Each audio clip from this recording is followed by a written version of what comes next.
नमस्कार, मैं श्रीमती जयश्री घोष, सहायक प्रवक्ता integrated institute for disabled Varanasi से हूँ। मैं आज आप लोगों के सामने inclusive education for children with disabilities paper पर चर्चा करने के लिए उपस्थित हुई हूँ। यह पेपर डीएड एचआई में 4th पेपर है, 4th सेमेस्टर में है। डीएड एमआर में ये 11th पेपर है, 4th सेमेस्टर में। डीएड वीआई में ये 11th पेपर है, 4th सेमेस्टर में। और डीएड एएसडी में ये 4th पेपर है, 2nd ईयर में। अब हम लोग यहाँ unit 2.1 fundamental elements of inclusive school पे चर्चा करेंगे। समावेशित विद्यालय के मौलिक तत्व। आज की जो शिक्षण प्रणाली है वो पौराणिक प्रणाली है, जिसमें कि भाषा, लिंग, जाति, भेद आदि सभी समावेशित है। अब समय आ गया है कि हम लोग समावेशित विद्यालय की ओर आगे बढ़े। इसके लिए सभी विद्यालयों को समावेशित किया जा रहा है। इसके लिए समावेशित विद्यालयों को किस प्रकार के मौलिक तत्वों को अपने विद्यालय में जोड़ना है, इस पे बात कही गई है। इसमें पहला पॉइंट है हाई एजुकेशनल एक्सपेक्टेशंस, उच्च शैक्षणिक प्रत्याशा। आशा की जाती है कि विशेष बच्चा सामान्य बच्चे जैसे शैक्षिक परिणाम देगा। यह सामान्य विद्यालय के जो शिक्षक है वो भी उनके अंदर यह सोच विकसित करने की आवश्यकता है। इसके लिए इनके आईईपी में या शिक्षा में हमेशा प्रथम भाषा का प्रयोग करना पड़ेगा और बच्चा कर लेगा, यह सोच हमको विकसित करना है शिक्षकों में और वहाँ के जो भी कार्यकर्ताएं हैं उनके अंदर। दूसरा बिंदु है फुल पार्टिसिपेशन या शिक्षण कक्षों में पूर्ण सहभागिता। अक्षम विद्यार्थी सामान्य विद्यार्थी के साथ ही विद्यालय जाएगा, शिक्षण कक्ष में जाएगा, साथ पढ़ेगा और अन्य क्रियाकलापों में भी भाग लेगा।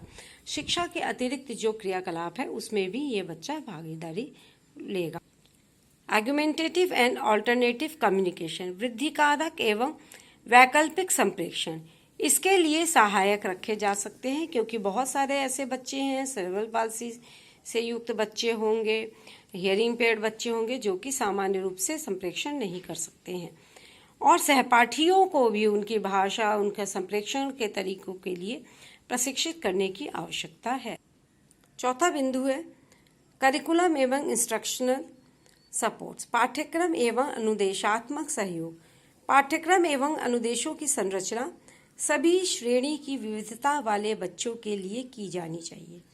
इसके लिए गृहकार, प्रदत्तकार, अभ्यास, दृश्य स्पर्श सामग्री, स्पर्श गामक सामग्री, वीडियो, चलचित्र, संकेतक आदि सभी शिक्षण सामग्रियों का प्रयोग जो है वो कक्षा में पढ़ाने के दौरान किए जाने की आवश्यकता है। पांचवा बिंदु है ऑन गोइंग ऑथेंटिक असेसमेंट, चलित प्रामाणिक आकलन। समावेशित वातावरण में समाविष्ट करने के लिए बच्चों का अधिगम, संप्रेषण, प्राथमिकता, रुचि, शैक्षिक मजबूती, कमजोरी की पहचान करनी बहुत ज़रूरी है। छठा बिंदु है फैमिली स्कूल पार्टनरशिप, परिवार विद्यालय साझेदारी। गुणवत्तापूर्ण समावेशित शिक्षा के लिए परिवार विद्यालय की साझेदारी बहुत आवश्यक है। आप ये ध्यान रखिए कि जब भी बच्चों को केस हिस्ट्री लेना हो, आईपी करना है, इवैल्यूएशन करना है, तो इसमें परिवार को भी सम्मिलित करने की आवश्यकता है। 7वां बिंदु है टीम वर्क, समूह कार्य। शैक्षणिक कार्यक्रमों की संरचना, क्रियान्वयन और मूल्यांकन में सामान्य शिक्षक, विशेष शिक्षक तथा संबंधित सेवादाता मिलकर निर्णय लेते हैं। इसमें एक समूह कार्य होना चाहिए। ये किसी एक व्यक्ति के द्वारा निर्धारित करके कार्य को नहीं करना चाहिए। 8वां बिंदु है रिलेशनशिप्स एंड नेचुरल सपोर्ट्स, संबंध तथा प्राकृतिक सहयोग। समावेशन द्वारा सामाजिक जुड़ाव होने के साथ ही साथ अक्षम विद्यार्थी मुख्य धारा में भी आए, यह सोच विकसित करके ही बच्चे को सहायता पहुंचाई जा सकती है। फ्यूचर प्लानिंग, भविष्य की योजना बनाना।